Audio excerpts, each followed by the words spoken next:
and welcome to DestroyerAlive number 168. And a lot of episodes.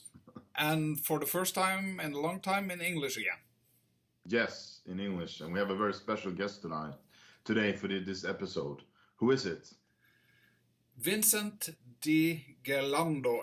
My pronouncement is lousy, but he used to work with Dennis Woloch at Howard Marks Advertising. Yeah, and he did some jobs and some jobs with Kiss, and he has a lot of cool stories to tell, and especially also the main thing for this episode is the Unmasked sketch that I have in my collection and that he made, and he's gonna tell a lot of cool things about it. Yeah. So check out. Then we want to wish Vincent DiGerlando. How do you pronounce your last name, Vincent? DiGerlando. DiGerlando. Yeah. DiGerlando. It's been a long time coming. We've known each other for 11 years now. Yeah, it could be that. Yeah, I think 2012 around there. Yeah. Yeah. And I got in touch with you for the first time in 2017. So it's some years ago too. So yeah, it's a long. It feels like we should have done this episode a long time ago, but we haven't. But better late than ever. So yeah. Okay. But then we can really go deep. Actually, this is probably the one thing Alexander and I like more than anything to talk about, actually. Oh yeah, for sure. There's a lot of cool things to talk about and how things ended up, and there's a lot of cool things, and I'm very curious about how you got into the business and everything, and we're going to talk about a lot of things. But I think we could first start. But we know there's been some disagreement between you and Dennis on who did what. So let's start with everything we're talking about. It's like it's been a long time and people remember things differently. Isn't that the nice thing to say? The right way to say it? Yeah, it's true. I mean, they say when there's a crime and someone, within 5 to 10 minutes or even, you try to tell a story and you'll get 3 different witnesses with 3 different stories. And we're only talking about a few minutes or maybe 10 minutes into whatever happened. So we're talking about 50 years almost, right? Yeah. And also, it wasn't a crime. It wasn't as important back then. You didn't think, it was like you do a job today. You don't think of all the details that might be important 50 years later. That's a big thing that happened. So, yeah. I think it's important to look at in that view that I can't remember what happened yesterday. So it's like what happened 50 years ago. It's like it's a little more iffy to remember. But you worked with Dennis Woloch at Howard Marks. A little before that, what was your background before you started working there? Well, I went to Pratt just as Dennis did, and then when I graduated, there was a period of time you had to wait to get into the military, So the layoff period where I worked in a factory basically with my father, and eventually Dennis got a job there too. But I realized that after a year or so went by, and you think, well, I have a career to do rather than working in a machine shop. So I went to the placement service at Pratt that they had, and then she assigned me to a small place in New Jersey, and then after that one, there was one in New York, which is a small design studio, and I was with them. I think it was about 6 years, and then they went out of business, and Dennis, where he worked, he was under an art director, and that art director left, so Dennis became more or less the head of the art department. And then I guess they had a lot of work that started to overwhelm And then he asked me if I wanted some freelance. And of course, I was looking for it back then. I had a few other jobs, but it was nice to work with somebody you knew all your life. And so basically, I got the freelance job working with him, and that's how it all started. Yeah. Yeah. So- You were talking about the military and stuff. Was this was during the Vietnam years or? Yeah, I was. So I was. In some ways, I didn't know exactly how to go about it, but after graduating from Pratt, I decided to go to the National Guard. So you're doing somewhat of a service, but you're not involved in this war that you don't believe in, you know. Mm. So that's what I did, and then eventually Dennis followed, and a few other people. Then you know, so it was kind of easy. I just jumped on my bicycle. You know, by the time I graduated, there was already a notice in the mail saying report to the draft department so that they could take a physical and initiate you right into the military. And I thought, no, I don't want to do that. So I went over to the armory that was nearby, and that's where the National Guard was. Ah. And then I enlisted, but they still had a period of time because the war was so intense and they were getting so many draftees, they didn't have time to more or less process the National Guard and take them in for basic duty is what we had to do. So they kept putting it off, and that's when I decided, well, we're still waiting. I'll just go and find a real job. Yeah. And, you know, then I found the one, well, like I said, the studio I worked at for a while. And while I was there, then finally we were able to go to basic training. And that was like about 4 months or 4.5 months. And then by the time I came out, I was, you know, fully blown into this studio that I worked in. And then it was like 6 years, I think. And then it ended. I lost a couple of clients, and when they moved upstate New York. And so I was kind of floating around. And then my wife was due to have another child. So anyway, Dennis got me into the freelancing, which I appreciated. But the weird part got in when Howard said, well, let's hire Vinny full time, you know, because I guess it was better for him. Maybe he could, you know, but working by the hour, he could accumulate a lot more. And Yeah. He called me in and said, you want to work full time? And I said, that'd be great, because then I would have the hospitalization, medical for the baby to be born, you know, because I didn't have that. And then he explained to me how Dennis didn't really want him to hire me, which blew my mind. But I think Dennis was afraid. He said, when I asked Howard, he said he thought it would interfere with our personal relationship. And, you know, that's kind of weird because it was intuitive. Here we are going through this disagreement, and, you know, Dennis is not as friendly as he used to be. So it did affect our relationship. But this is way in the future. But I thought that was pretty intuitive that would happen. But anyway, Howard hired me anyway. And he said, well, I look at it this way. I have 2 first-string quarterbacks, you know? So Yeah. basically, we were both art directors at the time, but Dennis had seniority because he was there. He hired me. And there was one other guy in the department that was production, but he just seemed to do some of the financial work and, you know, estimates for jobs.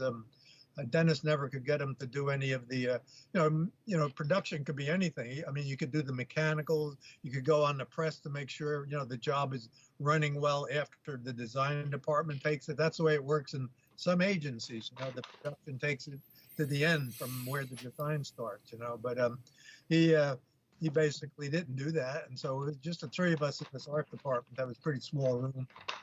That's how it worked. And then they had a traffic people. That's another thing. If you know about agencies, there's maybe usually a woman that takes in the jobs, and then she decides who's going to do them so that one person doesn't get all the work. You know, she kind of distributes some to me and some to Dennis. And then, you know, Dennis was definitely his client was KISS. That was really the one thing. And then I would get another job for this other company we had, which was called the Silver Mint, where we created these silver ingots, you know. So I got to design all of those, and that was kind of enjoyable. And then, but sometimes it would be arbitrary, like when Bill Aucoin came in and asked me, like, hey, could you do a logo for the KISS Army to make it more official? Because you guys know everything, but you know what the old logo looked like, which I only found very recently that there was one, and it was that. Yeah. Oh, yeah. Did you ever know that one? Because usually, Yeah, I've seen it. I've seen it. and it's like an army patch or a Boy Scout patch when you Yeah. think about it. But when you think of that one being much more Yeah. elevated, more exciting, so basically that's how that started. He came in, asked me about that. It's a problem, right? That's the way design is. You get a problem, you try to solve it. It seemed very easy because, again, in the military, they gave you this sheet of card with a lot of the things that you're supposed to do. Like if you get captured by the enemy, you're only supposed to give your rank and serial number, something like that. So this was in the card where they had all these different chevron designs.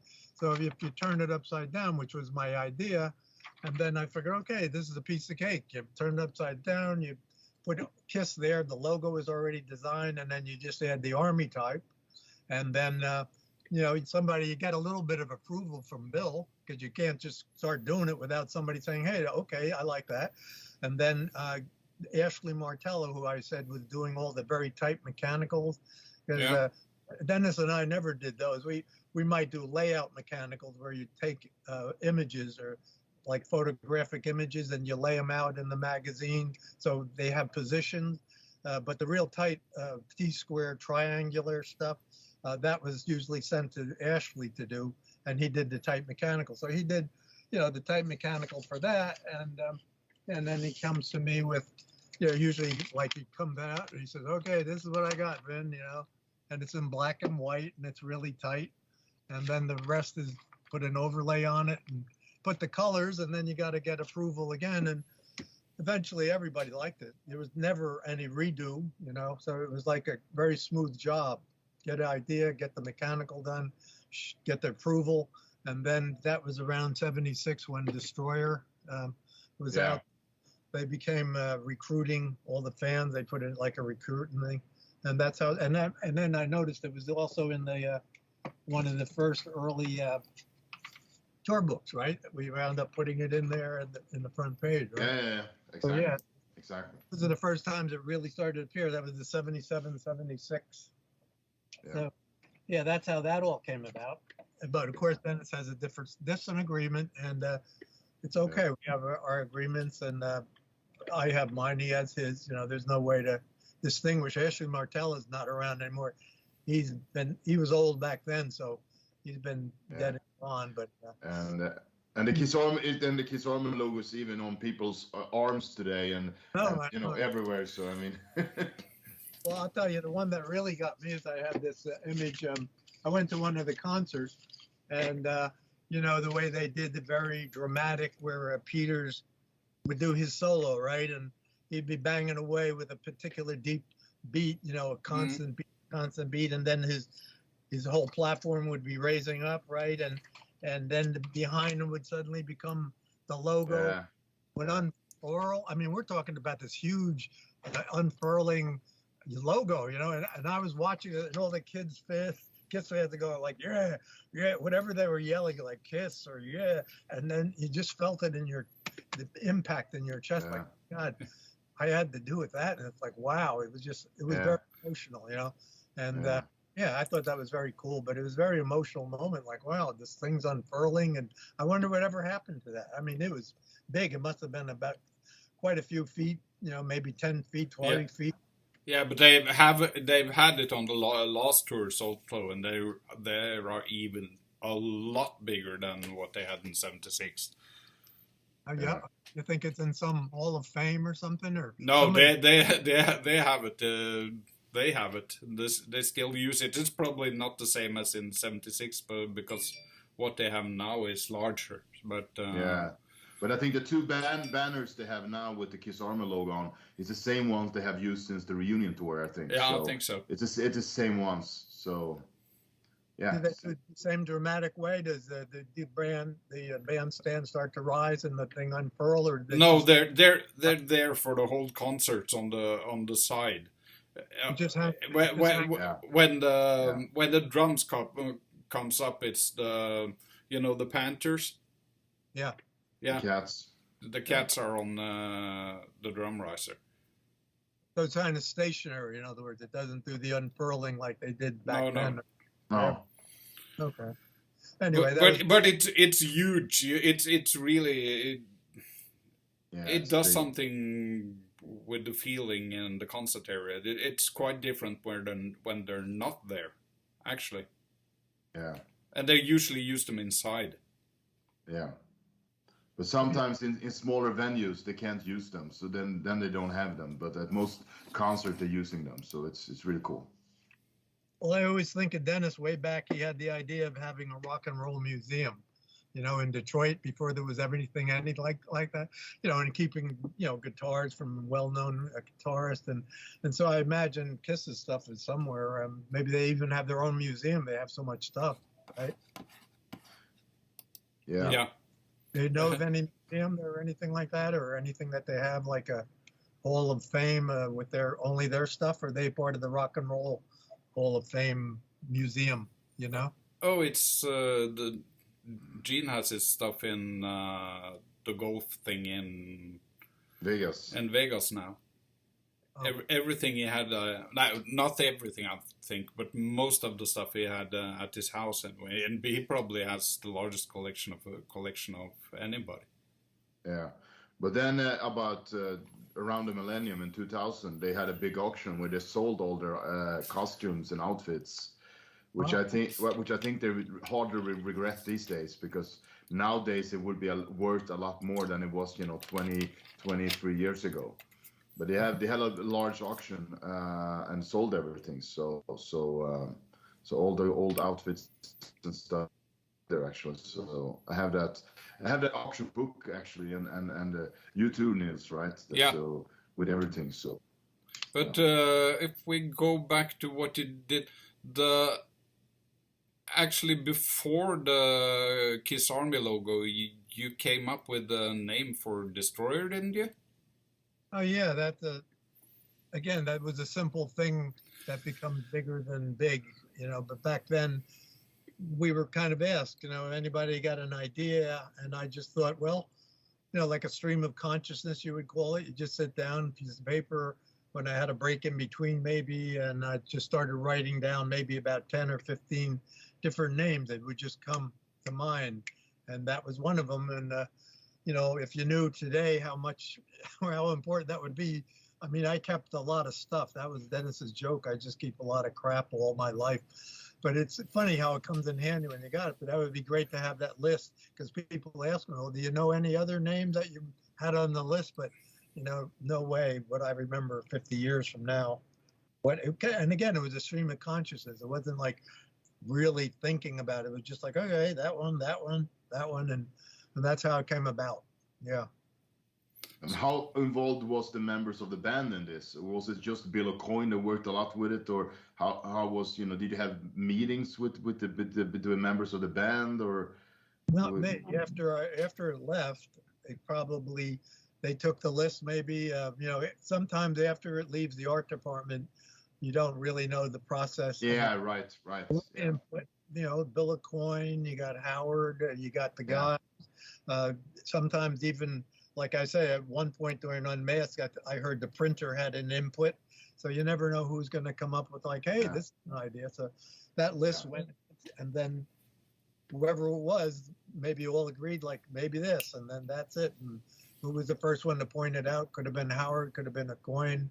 Yeah. And that's how it goes. After it left me, it was gone, and then it comes back, and it's like, oh, that's nice. I mean, it was no big deal to me. I just thought, and then I might have looked at the artwork too, because it looked like it could work with the image, So maybe that was one visual, and then as you start doing it, after that, all the words that came might have somehow stream of consciousness related to the image, but I can't tell you that for sure, because I guess, you don't know when the artwork was done and when the title came, but usually artwork and then title. So could very possibly be part of that was an influence of looking at the art when it was done, Yeah, that sounds reasonable.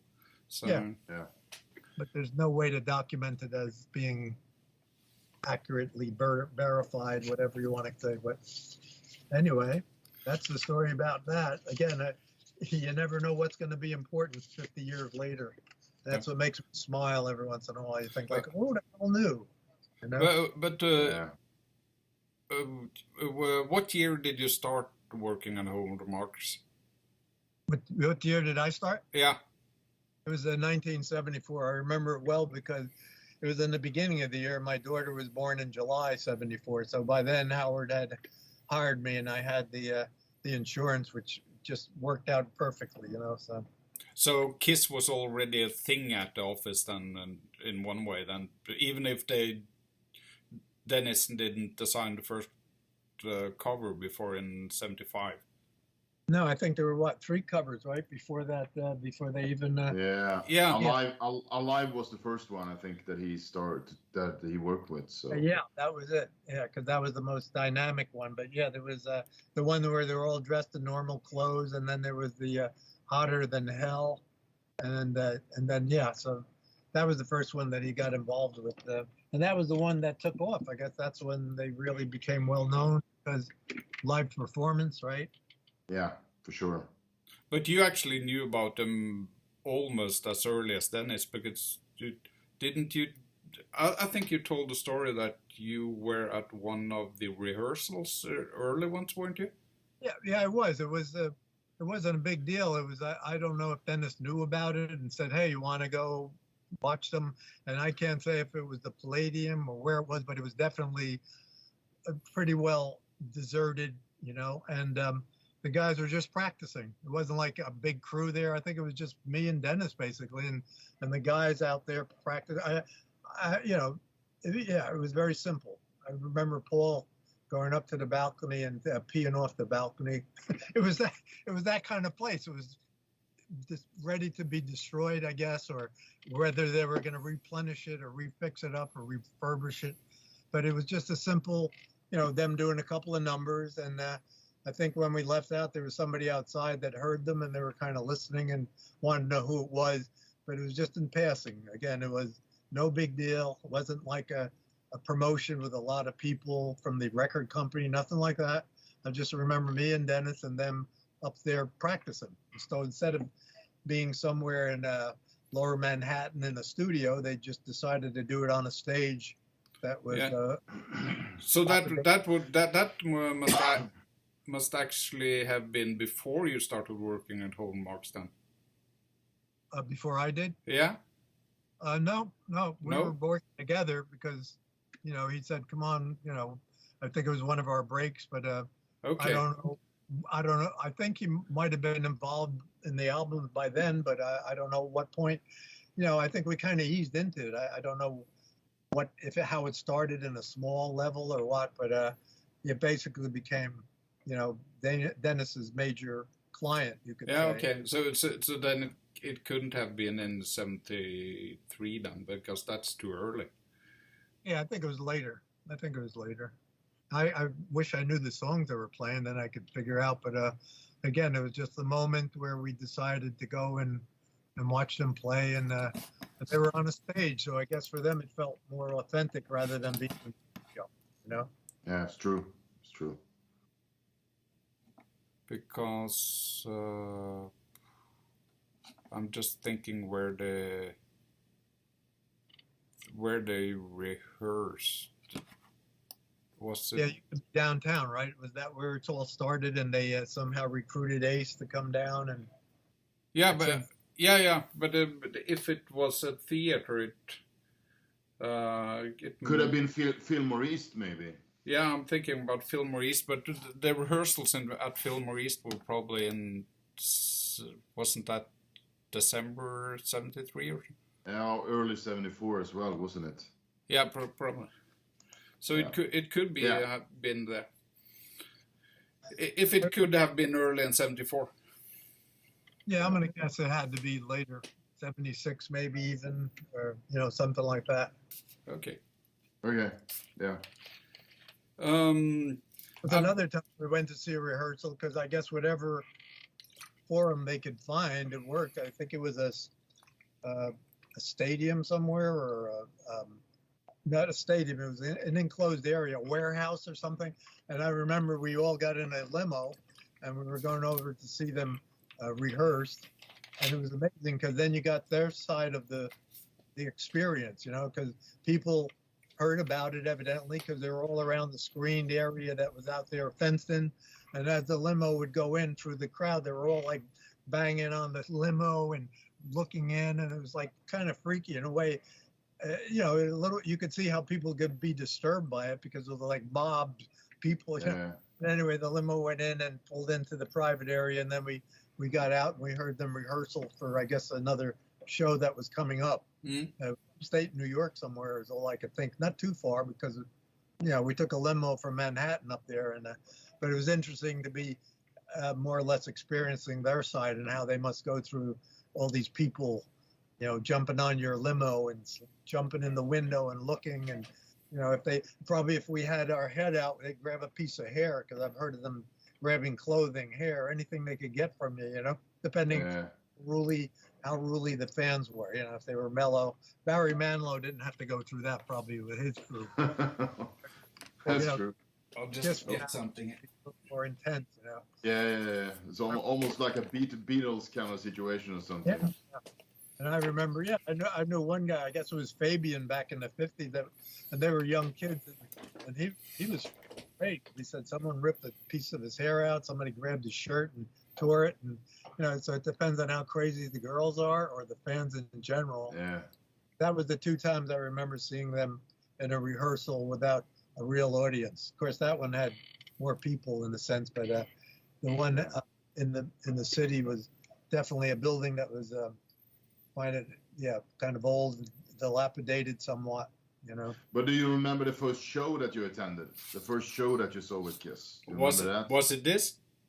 Oh yeah, that's it. Roosevelt Stadium could have been. Yeah, Roosevelt Stadium. Yeah, I just love this picture.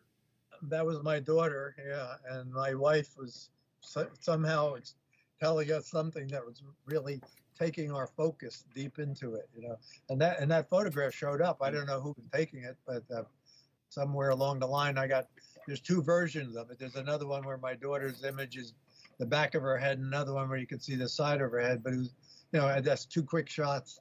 And I have the Destroyer album underneath my arm, so we kind of gets it to that point where they were at. That's when they had the big aftermath party, Yeah, really cool. It's like a great picture of Dennis also. Yeah, very cool. Yeah, and he loved to promote them with the shirts, and he was definitely into them. Is this your daughter liked Kiss, or? Yeah, that was the one I told you was visiting last week, and I thought, I should bring her on the podcast. But she might be bored. I told her about it. She didn't have any that would have been cool or anything. She just kind of nodded, and back then I think she was about 6 years old. Yeah.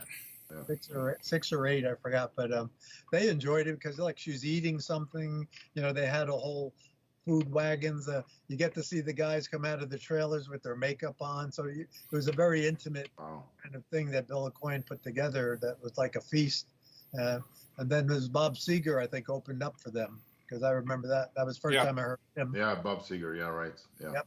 And then they came on right after that. That was probably the first show, really. Yeah. Wow. After that, there were a few I saw in Madison Square Garden. I guess those are the only 2 places that I remember seeing them at. Yeah. I know some people that follow, like Bruce Springsteen or, of course, the Grateful Dead, or Bob Dylan. One friend of mine will fly to Michigan. He'll fly anywhere where Bob Dylan's playing. And another one, I said, how many Bruce Springsteen shows could you watch? Because him and his wife were in. And he said, but he changes the lineup each time. But still, to me, I think, a couple of shows is good enough. I don't know. Do you want to know how many Kiss shows Alexandra is in? How many? Almost 200. all over the world. I mean, I've been to Japan and South America and Australia and all over the States and all over Europe, and I've been pretty much everywhere. So and they more or less don't change the set list. Yeah. When did you start your presentation of the things that you have as a format that you put out front? How long ago did that start? Maybe you didn't do it for the whole 200, right? Did it start at the beginning, or maybe a couple of shows later that you accumulated all the articles and information? Yeah, for sure. Yeah. You started in 2004, didn't you, Alexander? Yeah, with my exhibition, I started in 2004, and I did. I will come back to that later when we talk about the Unmasked stuff. But I started my exhibition in 2004, and I had my last exhibition a couple of years ago because it's been real slow now after the pandemic and after COVID thing and everything. And everything was when the COVID hit, everything was stopped and you couldn't do anything, and it was really hard to get back on track after that. So, but I'm working to organize something next year, so I hope I will be back on with my exhibition. So yeah, we get back to that when we talk about. The next thing you worked with Kiss, it was double platinum, wasn't it? Yeah, that was another one. Yeah. Again, I don't know how that one came into my hand. Again, it's the traffic people. Like I said, they come in. Dennis could have been overwhelmed with something else. And that I saw that album as the best of. The way they come out with them after a while when the band might be still putting things together, right? Because they were songs that were already on other albums that were on those that achieved platinum, right? So I figured that one, and there was also Kiss Alive 2. Was that also the best? There weren't any new songs on that, right? Wasn't it? The side 4 is just new songs. It was five new songs. Okay, and then the other ones were but you got two records on that one? Yeah. So the platinum was all songs that were already on other albums, right? More or less. Yeah. And one re-recorded song. One re-recorded. Okay. Yeah. So I'm saying when you look at it from that point of view, it's not like, wow, it's a new album. Let's get a theme for it. What's an idea? So it was the best of, and somehow I got it. And I thought, okay, so let's do it without them on the cover.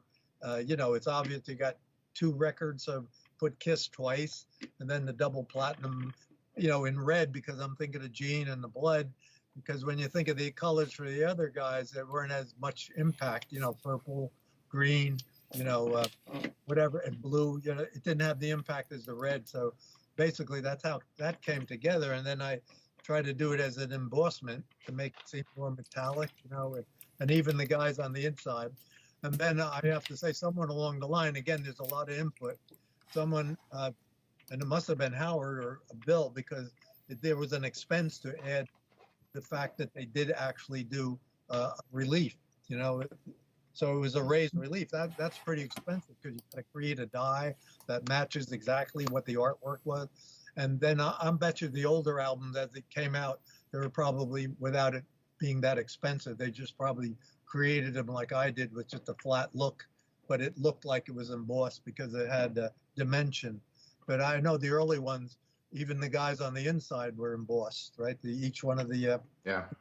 So basically, it was just have them on the inside, each individual kind of a portrait shot, and that's basically all I could say to make that as simple as it was. Yeah. Yeah, the later issues that have come out after 2014 has also been embossed. Even the CDs that came out in 97. Yeah. Were embossed. Yeah, it was like, yeah. Yeah, because that's quite a bit of an expense. You think you have to create, like I said, dies that actually push out the paper itself, and then someone else.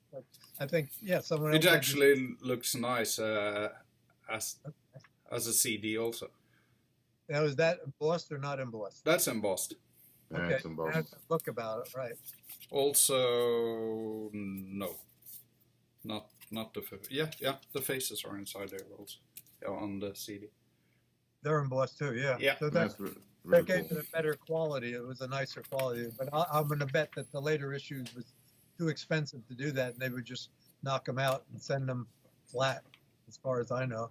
And then, of course, someone else has the input of having it really glossy, metallic paper instead of just a flat silver. So, once the design, which I created, comes about, you can't say who's involved in all the input that goes about it, and Paul and Gene always had something to say about it more than Peter or Ace. So you never know down the line what made it more glamorous, more metallic, more platinum looking, But yeah, that was the idea I came through with, and yeah, I thought it was nice, and also okay that they didn't care about them being on the cover. You know, the first one without them really on the cover. Yeah, yeah, it But was. yeah, it was like the best of. That's what Uh, I always. and the same year you were involved getting Heraldo for the solo album covers. Yeah, that was when that came about, and somehow both of us started looking through our sources, which again is a illustrators annual they call them, and you look through them, and I just saw Heraldo, and I just loved his work, and yeah, so I picked him, and then Dennis picked the Mafia, and then he instructed them both to do some type of layout to show us their skills and how they would handle it. And I do have that one, you know, The the Mafia. one, the garbage. Yeah, that one. I was going to look for the actual one, but I couldn't find it. But I definitely did a printout of it. And yeah, here you go.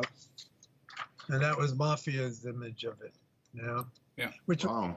was still pretty good. You know, but he It never is. signed it. He never signed it.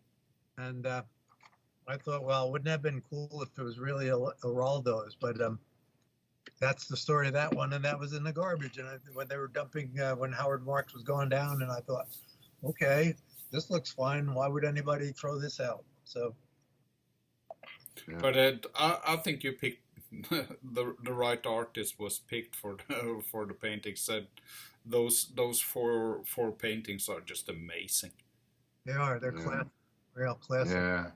Then we went to see him. We flew into Cleveland. I guess it was where he worked in another studio, and it was kind of fun to see the area and how he worked in his place. And then Dennis gave him a little hints about something more to do. And then I believe the way the story goes, when he came to the studio where we were, he flew in with the finish, and Dennis had the idea of the drop of blood, maybe something more that he added to it. But yeah, you know, it's nice when everything comes together with everybody rather than, you know, broken apart. You know, it's just a harmony always works well. When, like they said, you know, two heads are better than one. Well, three or four or five could get a little crazy because then you got a committee.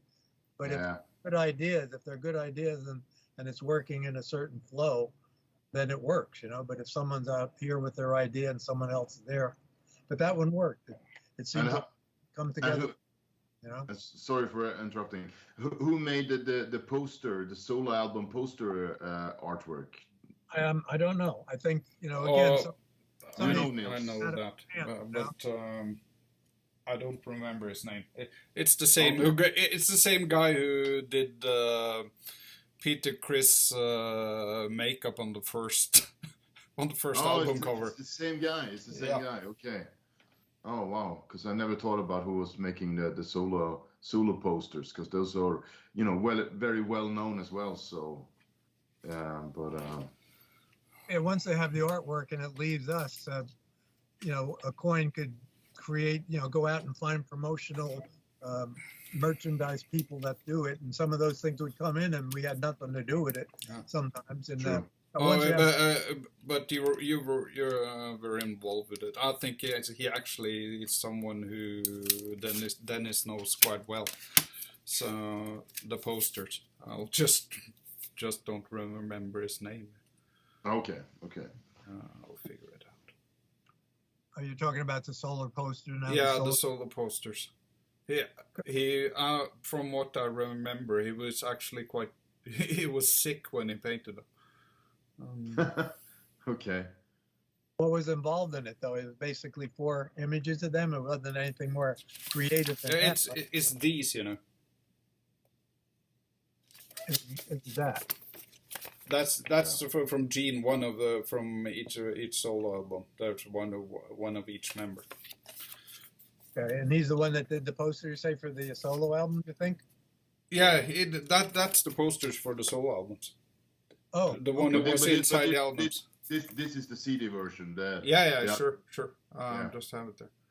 Yeah, I never saw that one, so that's new to me. But you know, even just talking to people, there's a lot of things you discover that you didn't know about. Like, you know, Nils, I was talking to you the other day about how the Crazy Nights tour book I worked on had some of the Kiss missing From Yeah, and that was news to me just some years back. I had that for many years, and I never thought about it.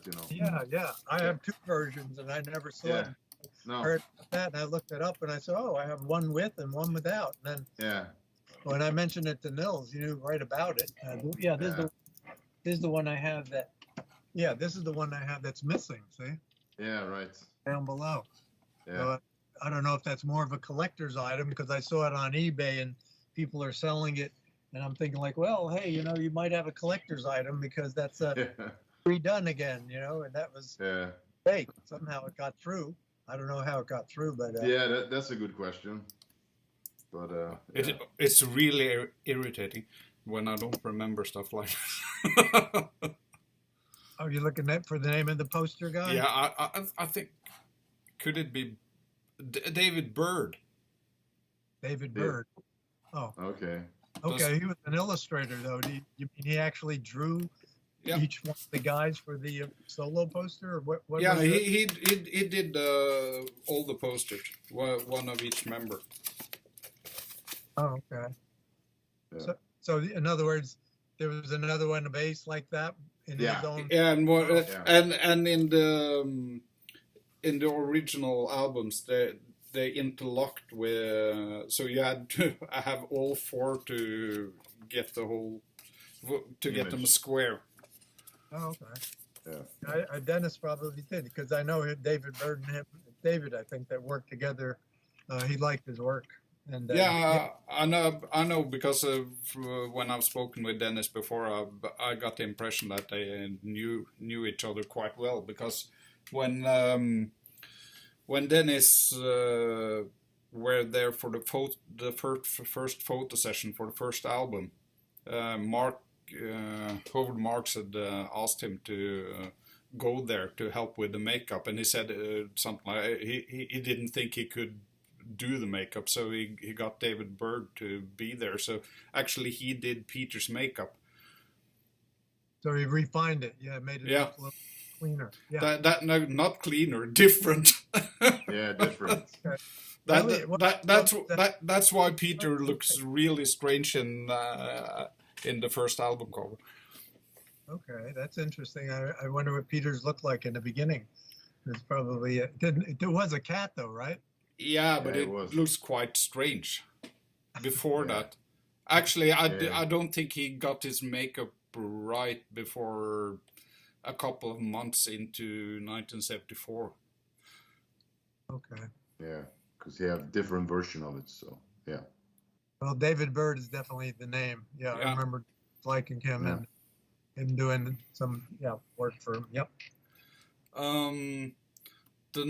The next thing you were really involved with is the big thing here, really, with the Unmasked, wasn't it? And what was it? The next thing was Unmasked. Oh yeah, The Unmasked. Then we had moved out of the old studio, and then we were in the big art department by then.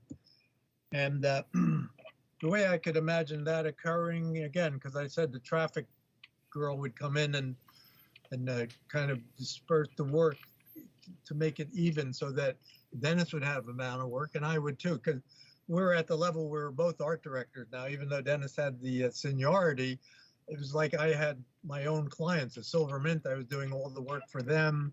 There was a diaper service, all these insignificant clients that were okay, but it weren't as much fun as some others.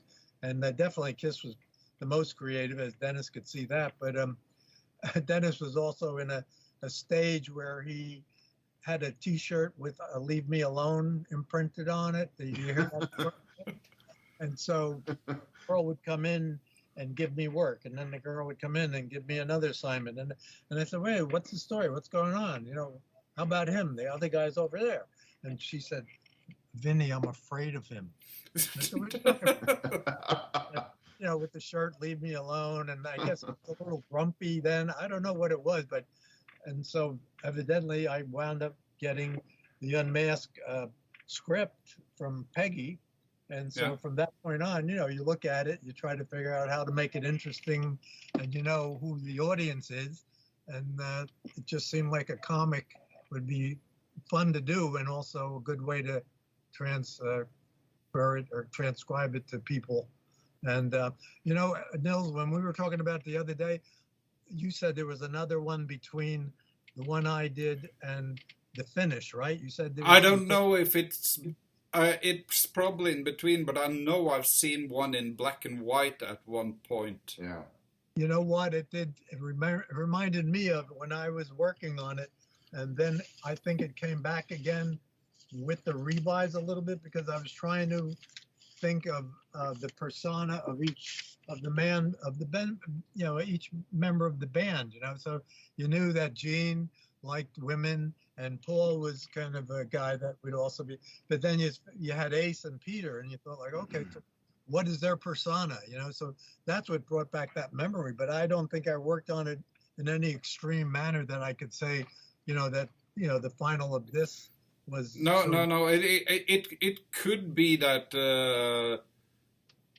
It could be that it was only a copy of it, and something was what you call T-Pex whiteout or something like that, yeah, and something was changed on it. It could be that I just remember I've seen one in black and white, and if it was a copy, that then it would be understandable if it was in black and white.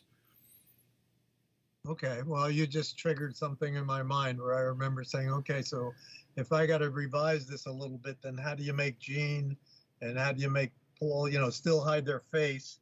So they were maybe dining somewhere, and then someone else was getting out of a car. I don't remember the whole detail of it, but I just remember trying to figure out what their persona was. So I can't say I was involved in the very, very end, but I definitely felt there might have been one in between. But who knows where that went? I was surprised when Alexander showed up with the sketch that I had because I thought it would be thrown away at that point, It was really funny because in 2012 I asked you if you knew where the sketches were, and you didn't know. And but for how long did you work on that sketch, the Unmasked one? How much work did you put into it? Well, when you figure it out, there was quite a bit because, I had to create, find images to, for reference and then, trace them on the Lucy that we had that you could blow up the image and reduce it with they called it the Lucy. And, so each time I had to find, it was easy to find the band in certain ways. And then other ways you had to depict it. Like, for instance, I knew that we weren't going to use Vampirella because, you'd have to get the license to use her and all that. But it was just a way of saying this is the kind of image you wanted. You wanted somebody that was, like a superhero female.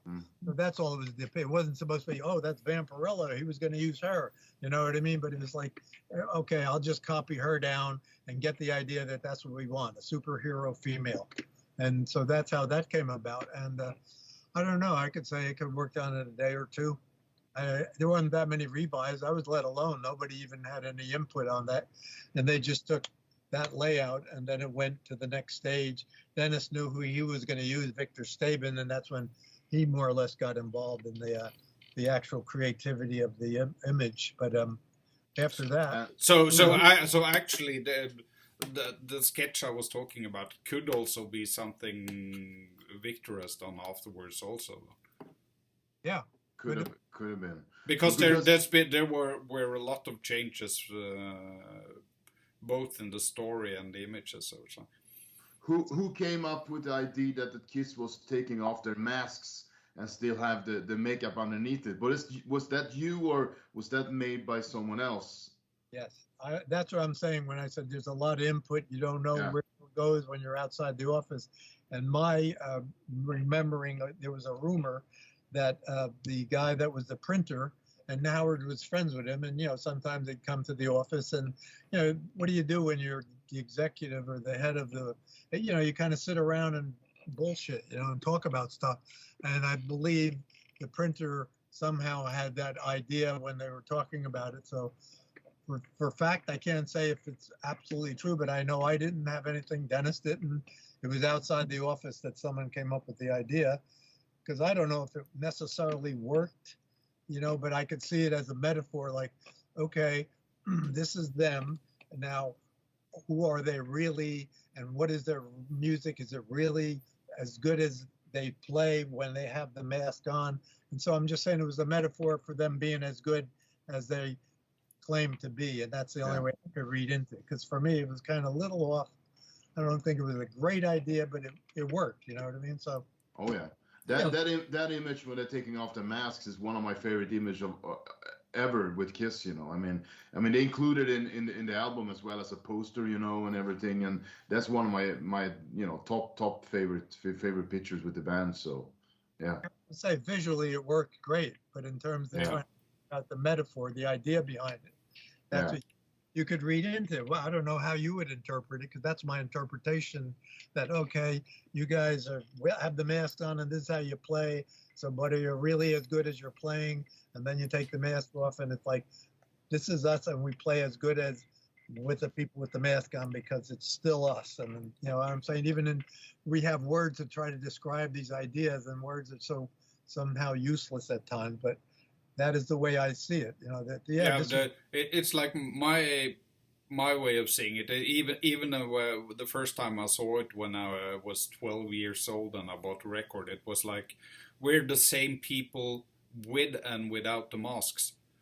Yeah, for sure. Yeah. So it won't make any difference if you take off the mask. So it's like. Yeah, that's true. That's true. Yeah, it worked. Yeah, and it was a beautiful image. Like I say, it was a great way to show it. You know. Yeah. Victor did a great job, even if Dennis isn't too fond of him. Yeah. But anyway, then this image, this artwork that you made went out of the office, and you thought you would never seeing it again, right? Yeah. Yeah. There was no purpose to see it again. You know what I mean? Like, even though it was something creative and it was artwork that you did and drew and painted and covered, somehow it wasn't that important. You know, you didn't see it as something artwork. It was more or less solved a problem that someone gave you, and you send it away, and that was it. I'm just surprised it ever showed up because you figured it. And the reason you made it was to show Victor Stabin what kind of artwork, what kind of thing you really wanted. It was like to show you know Victor that this is what we would like to the cover to be. So you know you have to show something to because he's going to paint the real thing. So that was the reason for you to make the artwork, is to show Victor that this is what Kiss would like to do for the album cover, right? Yep, exactly. Yeah. Thing to follow, and then he adds his interpretation to it. And then don't forget, some of those guys have the guy that does the lettering. You have somebody that does maybe Victor does all the actual drawing. Someone else does the coloring.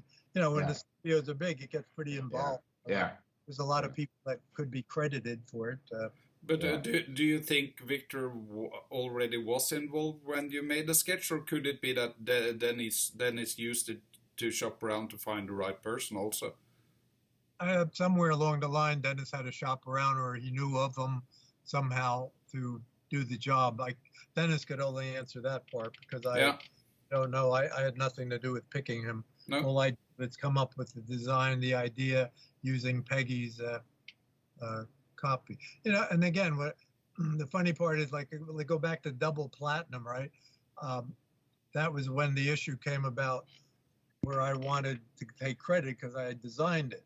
And then Dennis had to go to Howard and ask Howard, you know, he said, look, Vinny wants credit. And that's when Howard said, well, okay. But Dennis said, I want credit too.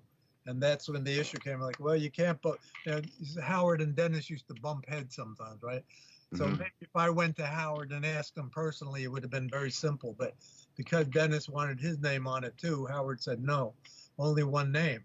Now, there was one of Gene's albums, I think I was telling you, Nils, the other day, you remember it, he had everybody and his mother on it. That's a kind of a joke kind of thing. You know, maybe everybody he ever knew. It was like, so you could have put both of the names on it, and it wouldn't have been no big deal. But Howard and Dennis, like I'm saying, like, nope, Howard says one name. And somehow the two of them came together with only putting Howard Marks advertising. And then from then on, that's it. Nobody got credit except Howard Mark Advertising. And it was kind of sad because some of those things that show credibility, if you're going out for another job, like I did the work, here's my name. So, you know what I mean? So it kind of sad for me. I thought when Dennis came back and told me that, and I said, really? It's like a photographer who was connected to like an agency. In the beginning, maybe you get a photo credit, but after a while, it belongs to the agency, and you only get the agency name on it, and not the photographer's name. So that's. But I mean, all the tour books came out like that. I found this interesting because this tour book has no credit whatsoever in the early stages. You know, before anybody starts to become big, it doesn't matter to anybody. So near the end where you usually have credits, there was nothing. I think there's something. Oh, I haven't got it. I think Dennis' name is in there somewhere, actually, in the 77 one. In maybe one of the earlier ones, you think? No, the one you were holding up before. I think it's in there somewhere, but I don't have it right here. So okay.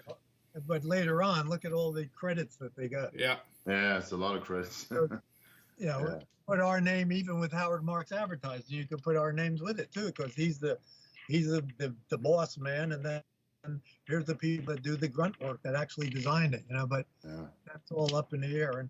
And it all started when I was working on the other client, the ingots I was talking about.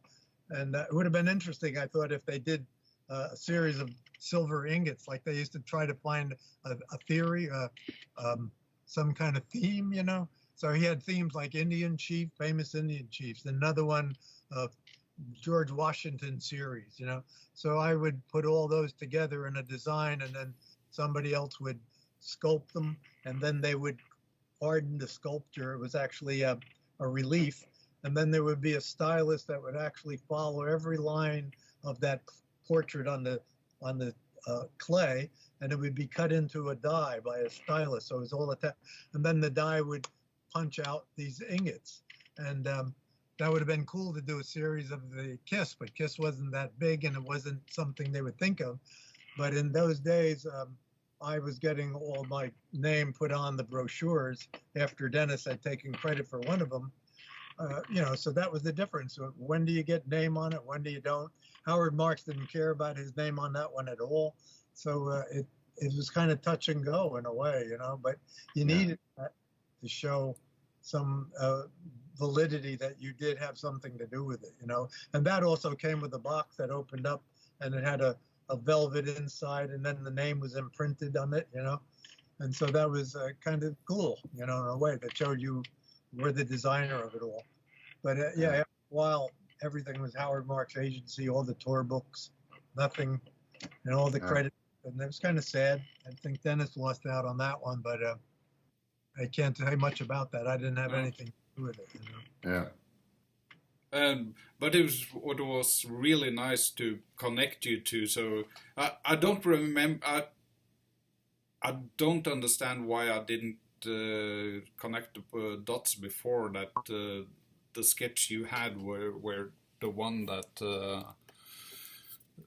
you had made, because I knew about the interview we had in 2012, and I knew about his sketch. So it was just one day at the office, I was like, wow, that must be the sketch. Yeah. So now when we talked about the Unmasked sketch, shall we jump into the future, how I got hold of it, or do you shoot?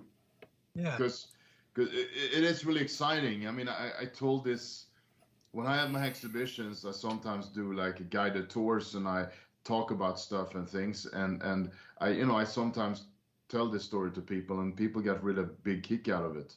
But because it's a really nice story.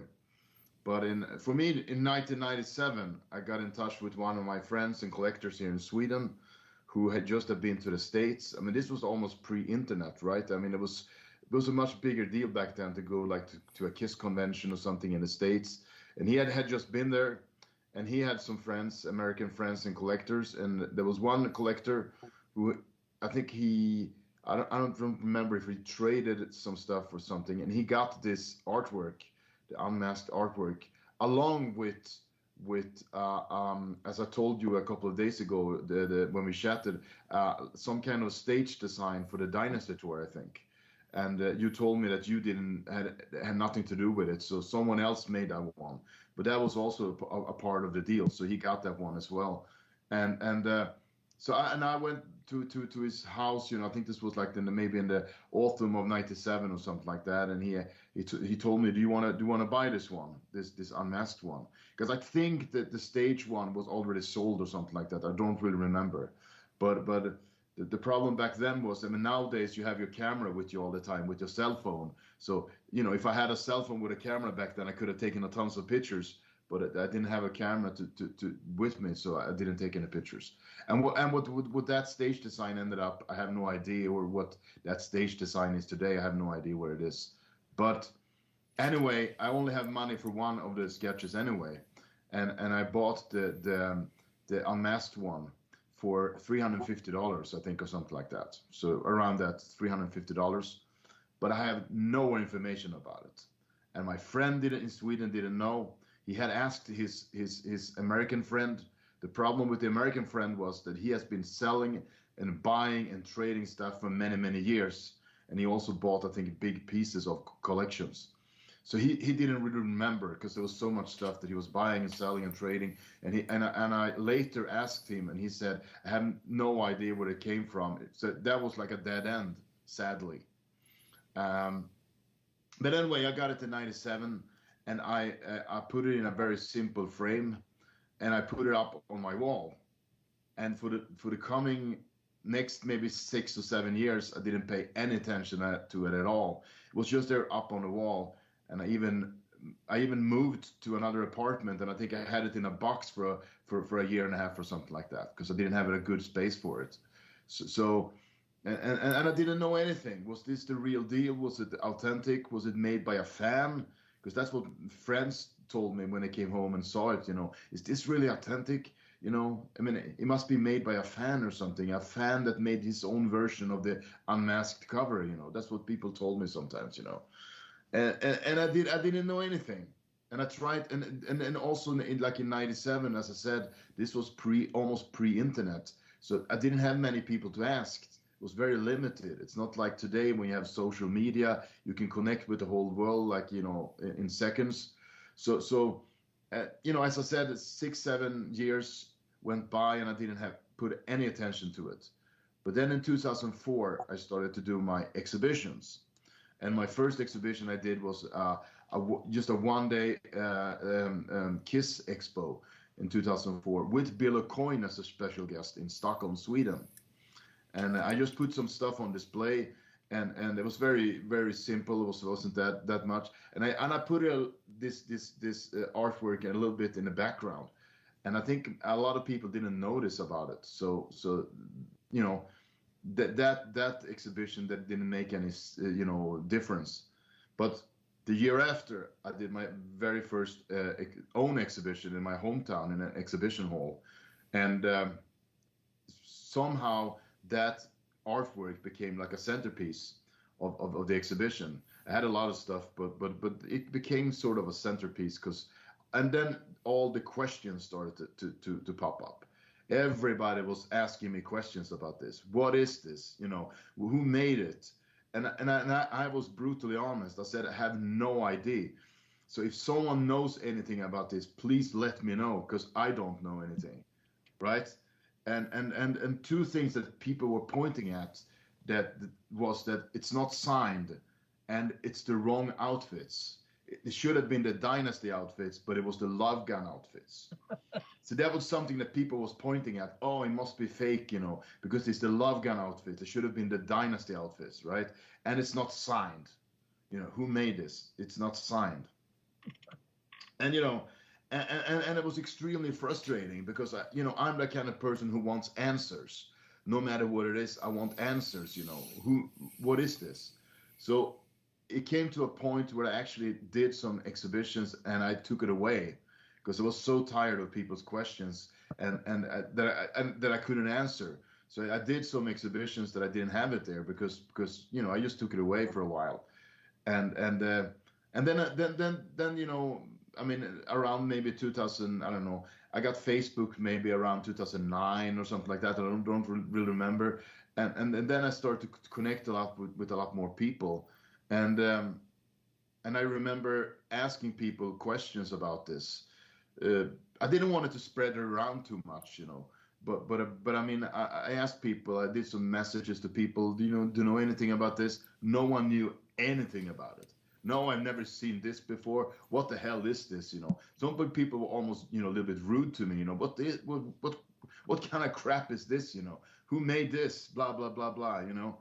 And but then and then some more years passed by, and I and I was searching for answers, and I didn't get them. And then I get involved. Now we're jumping to like 2014, and I got involved. I mean, I knew Niels before, but I got involved in the podcast, and we started to talk about it. And maybe Niels can then talk a little bit more about the thing. No, I don't know why I suddenly remembered it on that day, but I remember being at work, and I think I sent the sketch to you first, Vincent, and I asked is this the sketch you made? I think that was the first, and he said yes, and then I sent a message back to you, but that was 2017 or something like that? Yeah, that was early. I had to check me and Vincent's message conversation, and this was actually early 2017. Was this when I first got in touch with you? So and Neil said, yeah, it's this guy Vincent who made the sketch. What? I said, what? Yeah, he's on Facebook. You get in touch with him. And when I get in touch with you, Vincent, it was like hitting the jackpot. It really was, because here I had this sketch for 20 years without knowing if it was the authentic. I didn't know anything about it. And all of a sudden I was chatting with the guy who made it. And I remember after our first conversation, I get back to you, blah, blah, blah, blah. And then I called up a friend and said, you know what happened? No, what? I was chatting with the guy who made my Unmasked sketch. No way. Yes, I did. So it was like it was a fantastic thing because all of a sudden, I had something to tell to people, and I within a couple of months, I changed the frame. Because it was like a simple IKEA frame or something I had for it, And I changed the frame and I you've seen it. I did a nice frame with the actual album cover and the sketch and everything. And there was, it was, everything went, completely different from what it was before. So, it was such an, I don't know, it was such an satisfying experience, So, yeah. Well, here you go back to a simple thing that, either one of you, Nils is in the graphic world, so he knows if you're doing something, you never expect it to get to that degree or affect one man's life as much as Alexander. Yeah. I got to find out who, and then after a while, people putting their own ideas to it, like, well, this isn't working, and that's not the right costume, and it was just done as a layout and somebody to follow. And now when you bring it all back, I think I might have had another version with overlays on tracing paper. It was very, too many pieces to it, but it was one thing that I brought to my brother's school because he said, do you want to come and give a talk to my students? Because he's an art teacher. And then, just how a record album might be made. And so I think I brought whatever that was. But again, it was all piecework, and I remember tissue paper. And I also brought the press proofs, which I wound up selling. Remember, I told you about those Nils, and I think it went for $500. Yeah, the one for creatures. Yeah, somebody bought them. I got Dennis to sign it, and then I gave Dennis some of the money, a third of it, for signing them. And I brought that to my brothers. And for a while he had them, but he never told me. And I kept thinking, you sure you don't have that sketch that I gave you or any of that? And he was just, out there somewhere. And then suddenly one day he says, hey, you know what I found when I was in the cellar? And then he told me, he said, you have the proofs. I told you had them. I knew you had them. And so I went and picked them up, but he didn't have the other piece because, again, like I'm saying, it was so loose and attached that it probably got thrown away. Is all I could think. Yeah. Unless it shows up with it someday, but I doubt it. It was just, it was just like I'm saying, tracings, and they were laid over, and so that was the beginning stage of what you have. Alex. Yeah. So anyway, that was the conclusion of it all. But I would never expect that it would ever show up again, let alone no. I mean, on your mind. Yeah, and then the real funny thing is when because I was sending pictures to you, and I remember you sending some pictures of you back in the day that I used. I made like a small display, and you made some text about the story of the artwork and everything, and I used that to display alongside the artwork. So that went out great. But then I sent you some pictures, over the years, and then a couple of years ago, how long was it, Niels, that Vincent published a picture of the artwork on Facebook. Yeah. Was that a couple of years ago? And everything started to go like this, because then it ended up on the Three Sides of the Coins Facebook page, and a lot of other as well, because you have to believe no one really knew about this. This was all news a couple of years ago. This was all news to people. People have never seen this sketch before, except people visiting my exhibition. But I only did exhibitions in Sweden and Norway and so on. So I mean, so 2 years ago it ended up on Facebook, and everything went crazy on the Kiss pages, and ended up on Three Sides of the Coin. And what is this, And you ended up in the podcast as well.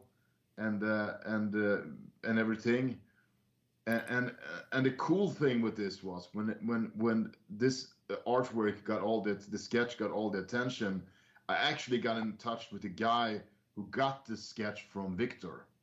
Isn't that cool? So he told me that he and a friend had been to Victor's studio in New York City in the late 80s, and they got it from Victor, because Victor didn't care about something like this, and he thought it was funny that these two guys were Kiss fans and everything, and he told me that they got it from Victor, from his studio, and like, I don't know, late 80s or something like that. So isn't that incredible? I mean, I'm having the sketch for like 20 years, and all of a sudden I got in touch with the guy who made it, and I can follow the whole line, from, okay, you made it, and then it ended up at Victor, and then this guy get it, and it gets out on the collectible market, so to speak, and 97 I got my hands on it, so it's a beautiful in a way, that you have all that information. I'm amazed. Were collecting even that far back in the 80s, huh? They already started finding things in collecting. Yeah. And they probably always love something new, like you say, nobody knew about it, so like, oh, here's something totally new that it matters, Yeah. Matters. Yeah, and people got really crazy over it, and oh my God, what is this, and who made this, and and almost the same kind of reaction I get when I show it to people, the real deal. So. But people got very excited about it, because I mean, everybody has a connection to that album cover. If you're into Kiss, and everybody likes that Unmasked album cover with the the comic design and everything. So yeah, And every time it pops up on Facebook and stuff, I tag you both. Yeah, exactly. And I told Niels, when it was really spinning, I told him, get the podcast involved, type things, and get, tagging the podcast and everything. And we did, so I think we got a lot of American viewers and attention actually because of that posting actually. So that helped us a little bit. So that was really, really cool. So. I mean, you think about it, that cover has a lot more to look at after a while, because you're basically hanging out, reading it, and looking at all the drawings, where you don't have that with all the other covers, because they impact you, and then you get the feeling, or you got the impression that it was supposed to give you. Yeah. Move on, but that one, it's like a comic strip. You'd read it, and you're a Kiss fan. You're noticing the different uniforms and the costumes and things that I would never imagine. Yeah. But I actually found the argument that your friends had, that it was fake because they didn't have the right outfits, and in two of the pictures on the Unmasked cover, they don't have the right outfits in the finished version also. Yeah, exactly. It's a mix up there. So yeah. But But I guess when you made the sketch, that it didn't really matter at that point what kind of outfits you used. You just used whatever you liked, because that was not that the outfits was not the important thing. The important thing was to show what the idea was about making the comic strip. Yeah, I mean, it took enough time to do it, but if you had to research, find the right outfit, how much longer it would have taken and correctly, it was just like, here's what we want, and take it from there, and you find the right outfit, and you find the right, whatever they were supposed to find to make it more accurate. That was somebody else's deal, but we were just supposed to come up with the concept. That's what each thing. Yeah, the concept, exactly the concept. The concept, the KISS Army logo is the concept. That's the design. That's the initial part of it, So, and even the back cover, we didn't talk about the back cover of looking at all these women coming, cast them for the back cover of that. Was it Crazy Night? No, that's the '85 version of Creature of Night. I wanted to talk about it because that must be the funniest KISS photo session ever. Well, it was, because part of it, like, you feel a little uncomfortable about it, and then you think especially about it today with the way everything is supposed to be done in a very proper manner, and then you see the model come in and she's there looking very beautiful, and they say, okay, so here's what we're doing, we're working on this, so could you turn around and just kind of bend over and let us see your backside, and then me and the photographer would look at each other, and you're all trying to do it seriously and say, well, yeah, that's a good one, let's mark that one down. Or I don't know how many people we looked at before we decided the one, but it makes the job kind of fun and different, but that happens in the business, depending on your idea. But what's really fun about that, because actually everyone I knew until you told the story about the photo session, everybody has always thought it was a pictures of Paul Stanley's behind. Right. Yeah, I think that was like a rumor kind of thing that floated around that it was Paul Stanley. Yeah. And you wonder where that comes from. Does it look like his ass, or I don't know? Why couldn't it have been Gene or anybody else? But no, but if it was behind of somebody in KISS, it would have been Paul, just like it's Paul's hand on the Elder. Okay. Yeah, it makes sense. More of his persona, right? His persona, what character he was. Yeah, I can see that. It's Paul Stanley and George Costanza, the hand models. Yeah.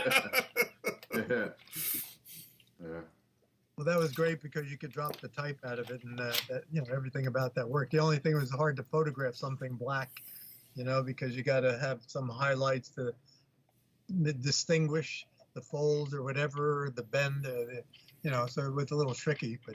But the woman was very beautiful. I think those were one of those things where people rent the clothes, like you could rent the leather pants, and then you shoot it, and then you take it back and say it's the wrong size, whatever. People do that. I guess they still do that today, because those pants are probably quite expensive. I forgot what it was, but the picture you have with KISS, that's from the Asylum session. Were you responsible for the photo session there? That was the time when I believe Dennis took a leave. And I did. That was part of the shooting for the promotion for their, a photo take of their, photo for their, we had little folders with, you'd have photographs of them, and then you'd have some text about it. So it was more or less to promote them to, I guess, someone that would put on a show. And then, and I thought about the way Dennis would take a picture with them, and I thought, oh, this is cool. Let me see if you guys want to take a picture with me. And they're like, yeah, come on, Vin. And I just found out somebody put that as Bernard Vidal, but I don't remember who the photographer was, to tell you the truth. I don't remember who shot for Asylum. But it's the same outfit and the same session that ended up on the pictures inside the Asylum album. Okay, could be, because I designed the tour book itself. So if Dennis was away, I was pretty much involved in that one altogether, just as I was in Crazy Night. So You could say that was, but I don't know how it would be used on the inside. Again, like there were black and white prints I know that were made. I can get the record and I'll show you. I have the album tour. You were looking for that? No. Yeah, you can show us the tour book if people is not familiar with that. I have seen it a million times, but you can show it if people would really want to see what it looks like. Yeah, I remember designing the cover, like, Gene and Paul, main characters, so there would be the Kiss logo, and then on the back the other guys. But I can't say who actually shot the. And then I also have it signed, but all the kids were saying, no, those don't look like real autographs, and so I couldn't sell it. I was going to try to sell it, and I figured, well, I don't know. I found this, and to me, it says what it says. What could it say? But all these photographs in here are very, loose. Yeah. Like that. Yeah. It was basically have the guy and here. Have Here you said it's the same session. Okay, could be. Yeah. It's like one row of each member. And what is that? An album that you have? Yeah, it's the inner cover for Asylum. Oh, okay. So I believe it. I believe Dennis did the. I know Dennis did the cover because he painted the stuff with Paul. Yeah, he had to do with the cover. I know Yeah. That's how I used that same idea for the tour book. It made sense. Yeah. Late the two when I put it together, but I don't remember. Again, they probably shot them individually, and when I was there, it was just more or less I was working with the group. So maybe he shot those pictures. Yeah, but it must have been at the same time because I believe they have actually they have the same outfits on. So I was going to say, makes sense. And you could see what's his name? They put Eric on the concrete to make him look taller, so that he didn't look as short as the rest of them. But that wasn't obviously in the actual finished picture. But some of the kids made jokes about that, like, look, they gave Eric concrete feet or something like that, or concrete shoes. But in the end, of course, that wasn't seen. That was either, I don't think it was retouched out either. I think it was just cropped, probably. I don't know. Yeah. And the pictures was taken by Bernard Vidal. But which tour book again, Nils? When we were talking about when I had Gene's tongue retouched and that's the Creature of Night tour book. Because that was pretty funny, that one. Yeah, that just looks insane. Yeah, it looks like, I don't know, it looks like a lizard or something. I mean, it looks, it looks insane actually. But for the salesperson for Frank Capretti is what his name was, and he was the one that would come in and take the job and then bring it back to the studio, and then they had retouchers do it, and then he came back with the two versions, which was funny because I didn't expect the first one until he showed me, and I said, oh great, wait till Gene sees this one. And he's probably got it hanging somewhere at home because it was too great. But I don't know if he has the one with his elongated tongue, because that wasn't so special. It was just a little longer tongue, right? But it wasn't as funny as the one wrapped around his belt. Yeah. I was thinking before to ask you, at this peak, how many people worked at Howard Marks Advertising? I mean, when it was, as at the peak of the company. I mean, aside from the creative people? Yeah. I could imagine. I have a map of the layout of the actual, when we moved to the new place on Madison Avenue. And I could say there might have been about 10 people, because by then he had a buddy that had an office that used to bring the money around, Chris Lent, remember? Yeah. And then they had Roseanne Shellnut, and then Howard had an assistant. And then there was me and Dennis, and then there was the production guy. That's 6. And then there was also another production person that I think she was the head of the traffic, and then there was a third one. So I would say there could have been 8 to 10. So some people did the accounting work. And then the Silver Mint was another company that was also involved, that lived in the same floor as us. So they were maybe 4 or 5 people in that company itself. That's where I designed the ingots and the brochures with those things. So I could say Yeah, between Howard Marks, maybe 8 to 10. Silverman could have been maybe another 5, but yeah. And then if he had an empty office, he would rent it to someone else that had nothing to do with either office. They were just a separate company. Yeah, it was just an office space. So yeah. And one guy that was there was way ahead of his time because he was doing movies for TV. Now streaming was, what is the thing? So back then he was way ahead of his time. I remember designing a letterhead for him. I forgot the name of his company, but I thought about like these movies are probably B-rated, and who watches it on TV? I guess they had cable back then, so that's what it was, a movie for cable TV. Never knowing. I wonder where he is now, but he never knew that he was head of the game. Maybe he sold his company. Yeah, it was smart to cash in some money. Yeah, once streaming started, that opened up a whole new market. Oh yeah, for sure. And you get all the big stars involved in it, and that's what the strike is all about. All AI and AI and streaming and stuff like that. Yeah, for sure. So did you see that? I had a friend that likes to clutter. Okay, so my thought was, instead of thinking about how crazy it is, I decided to do a theme of cluttering. You might have seen it on Facebook, but I had one that was called fan. Yeah, I saw it. Oh, that's really nice. Yeah, that's really nice. Like, clutter, but it was basically had a theme of being a fan, rock fan clutter. And then I have a couple other ones, but I thought that was kind of fun to do. I had a bunch of Kiss stuff around, and I said, all right. So, of course, a fan might not be that sloppy about it, but you always have somebody that doesn't take care of their things as well, maybe as someone else, But a nice way to have another theme other than the one with Jesus and all the ecclesiastical going on, or the childhood toys, Yeah, for sure. Yeah, great. At Howard Marks, did Peggy do all the copywriting there, or? I'm sorry, what? At Howard Marks, did Peggy do all the copywriting there, or?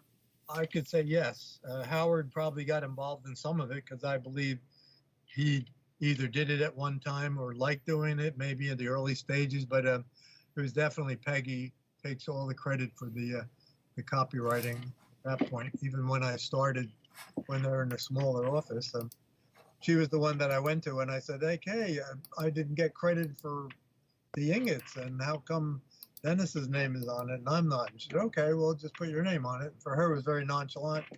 So the next brochure that I worked on, you just assumed all these things were going to be credited in the proper way, and you don't think about it. But then that doesn't happen. No. Oh, no, and it's like, okay, that doesn't work for me. Okay, but it's all water under the bridge or something like that, right? Yeah, sure. I know some of those ingots. I've seen them sell on eBay individually, like $60 over $100, and it's silver, but it's only like 0.999 silver, not a lot of silver, but the ingots itself, I try to really make them detailed. The Indian faces and all the, and some of the other ones you see around are just very plain. That was very cool to work on some of those, and Dennis by then was so overwhelmed. Besides the Kiss job, they had another idea Howard had where you took musicians, like phrases from musicians' songs, and then you made them into greeting cards, And so then would work on some of those, and then of course you had to get the copyright. But some of the people like Love One Another Right Now from what that group was, and they made some nice cards, but it didn't take off. So I think that one kind of died along the way. And then as Kiss got bigger, there was more things to do at that point. But so what was the last job you did with Kiss then, for when you worked there at the Howard Marks? It could have been the big tour book, that one there. Yeah, that was the last one. Last one because that was what, in '87 was that? Yeah, it was 87. Because I bought a house in '87, and I said, "Howard, is everything cool? Because I'm going to buy a house." And he said, "Well, what do you want me to say?" "Yeah, buy the house. The business is fine." But I don't know if he was just making believe then, or it started to go down after that. Because by '88, I was out the door. That's when, he wanted to let Dennis go and let me be the art director. And I said, yeah, you can't do that. He's my friend, and I didn't want the job. And anyway, we wound up talking to Dennis. At that time, he was probably in his grumpy stage or whatever, and leave me alone or whatever it was. But they told him, gave him an ultimatum, and then he took some time off, came back, straightened out. And then it was not long after that, they said, okay, Vin, we don't have enough money to pay you. You got to go. So then I was let go. So basically, yeah. And then Dennis was let go a little after that. So the business started going down, I'd say, probably 87, 88. And yeah, but in 87, Howard Marks probably didn't know that Kiss would fire him. So is that when he got fired? I don't even know. Yeah, he was fired in February, March 88 or something like that, wasn't it? Could that be correct, Alexander? Yeah, I think so, something like that. Wow. So, yeah. I bought the house around then in 87 with some friends.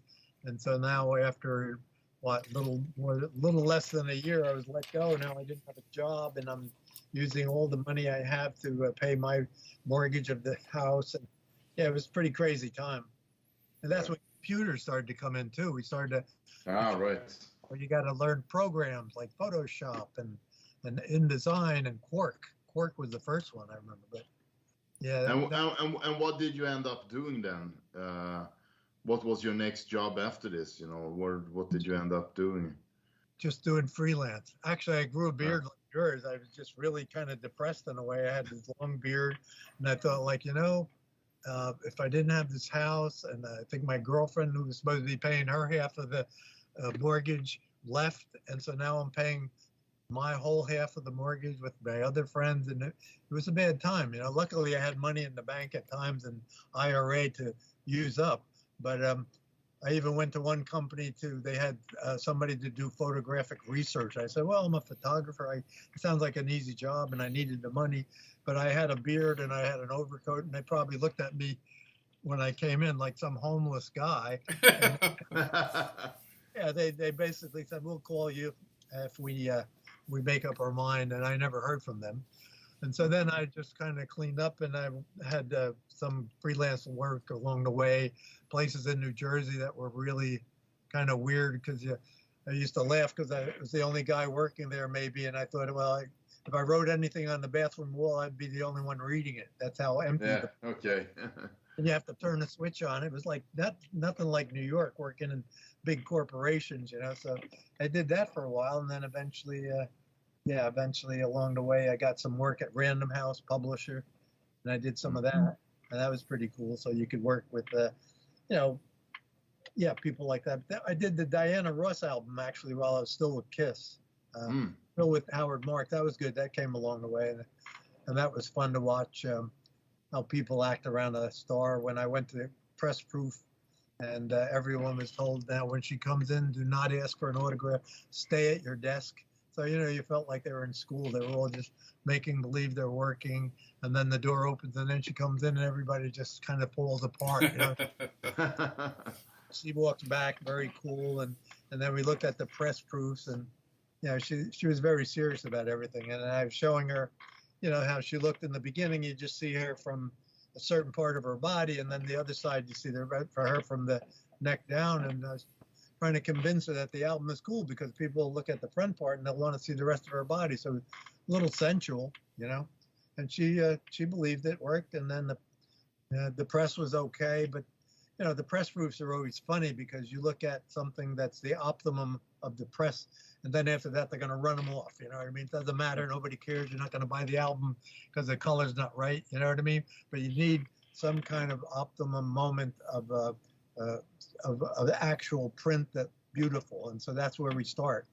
And so she looked at it and she approved it, and then she left, and that's a story that's kind of fun to think of when you get involved in it. But that was one of the jobs before I left too. But the story you told about the dumpster, was that a long time after you were let go? That was when I had said to Howard, after he said, we can't pay you anymore, we don't have the money. So that's when he let me know it was in trouble. Also, the accountant came in and said, Vinny, you better start looking for another job there. What do they do? They're using the money from the rent that people are paying them to pay off the people. They're moving the money around in a bad way. So anyway, I get to that point where I said, okay, Howard, could I at least come in and use the desk and some of the facilities for my freelance or whatever I could put together my portfolio? And he said, yeah, Ben, don't worry, just come on in. And so when I was in and I watched how the studio was going downhill, the agency, and then at the end, suddenly one day appears this dumpster right by the file cabinets. And, everything's in disarray. People don't know what's going on. They're being let go. And of course, at one point, I'm just looking through them and saying like, hey, this looks pretty good. And, I have that other, what's that one with the tank on it? I think I have it here. Yeah. There was a whole stack of these, right? And I said, well, I didn't particularly like the cover. Dennis and I both did. Who did that one? And I took maybe about 5 of those, and I started looking for other things. I found the press proofs, I think, then, and found the Mafia finished art. And I thought, this is great. This is cool stuff. Why wouldn't you want it? And so I took that home, and I figured I would somehow either sell it on eBay and that's where I wound up selling all those. And also they gave us one Christmas, they gave us full posters of each guy and they had signed them. Mine was incomplete. I think I didn't get Ace. I think that was the one. I only got 3 of them, but I didn't complain about it. Anyway, I sold the other ones on eBay too. There was and then some Christmas cards from Paul. They went, and I think I might have told you there was one woman in Alaska, or no, she was another one in Georgia. I think this one was. And it was like $300. And I thought, well, why would you spend that money on a Christmas card? And what was it like in Georgia? And, she gave me her background, like, well, I love Paul and I have collected all images of him and posters. So she was willing. I thought that might be like a week's pay for her, $300 for back then, $300 for a card that Paul signed. But if it made her happy. How long time ago was that? You sold all that stuff. Well, you figure I was already out of Howard Marks, I think, by then. Yeah, but if you sold it on eBay, it must have been after 2000. I don't know. I couldn't tell you. Why would it be after 2000? Because I don't know. At least I didn't buy it. I could have been late, but at least eBay didn't exist before the end of the 90s, did it? The only way I could vouch for that is by looking at my other computer, going in. Yeah, but it doesn't matter. I can Google it. It doesn't really matter, but I think eBay started around the millennium, I think, or in the early 2000 or something like that, I think. Yeah, okay. I couldn't tell you the exact time. All I could do is look at the time on the. No, I was just thinking how much more you would get today. Yeah, that's the way it is, But I think maybe we should wrap this up before we have an extremely long episode, because sometimes people get tired of watching and listening to the episodes when it gets too long. So everybody short attention span. They used to call it the MTV attention. Yeah. When that came out, it was like eBay started in 1995. Ah, that early? Oh my God. Yeah. So that's crazy. It could have been in the 90s when I started figuring I'd sell it. Because I lived here at the time, so it was definitely after 94, 95, 96. Yeah, could have been. That could be right. 98, I'll bet, because that's when I moved here where I live now. So I would say 98 and on is when I happened. Yeah. Yeah, that sounds correct. Yeah. But it's been really nice to have you on, Vincent. Yeah, it was nice to connect with you guys too, and I love your stories, Alexander, because I remember asking you way back, like, where did you find that sketch? And you were kind of a little closed, like, I don't know. You couldn't tell me, and I thought, like, okay, I didn't think you would get in trouble for it, or they had a copyright, Or, but it's as I told you, it's a great story, and it's really nice chatting with you, and it's great, and it was great to hear about all the old things and how you get involved with Howard Marks and everything. So yeah, it's great things. All history now, right? Yeah. It is. I mean, it's like 50 years ago. I mean, so almost. So yeah, it's a long time. Yeah, almost 50. Yeah, and then Nils and I are always in touch. Right? Any good Norwegian Viking movies, or yeah, if I know something about this that I don't know about, I usually ask Nils, and he knows. Yeah. How'd you know that one, Nils? Like, yeah. Yeah. Yeah, that's funny. Yeah. Yeah, and I'll. Okay. Maybe we'll try to go together to New York if there's an expo or something, and we'll visit you again. It's been too long. So Yeah, it would be a lot of fun. So I met Vincent in 2014 in New York. He was so cool that he came up to New York. Yeah. Yeah, I haven't been there since, I don't know, maybe the last 10 years or something. I saw last time I met a friend. I have no purpose. I guess I lost some of that energy. Every once in a while, you want to go in and get some New York rush, then after a while, you don't care anymore and you enjoy where you are. And I think that happens when you get older, maybe, but you got to push yourself a little harder to get out of the comfort zone. You know what I mean? It's true. It's true. You aren't there yet. You're not there yet, right? Is it? I'm there. I'm a hobbit when it comes to. It's like if I'm going somewhere, I have to have a purpose. Besides, I like long walks, but that's if I go out just from the front door of the house. That's true. Well, the pandemic didn't help. I'll tell you that. No, it didn't. It didn't. That was crazy times. Very reclusive. But around here, you could go to the ocean. You could go where the wooded area is. So for me, I felt bad for the people in New York or the cities where you were really. Yeah. Can't do anything. Yeah. Different. Yeah. Okay. Well, thank you so much. And we'll quit as always with. Keep on kissing. Yeah, we are the rock and roll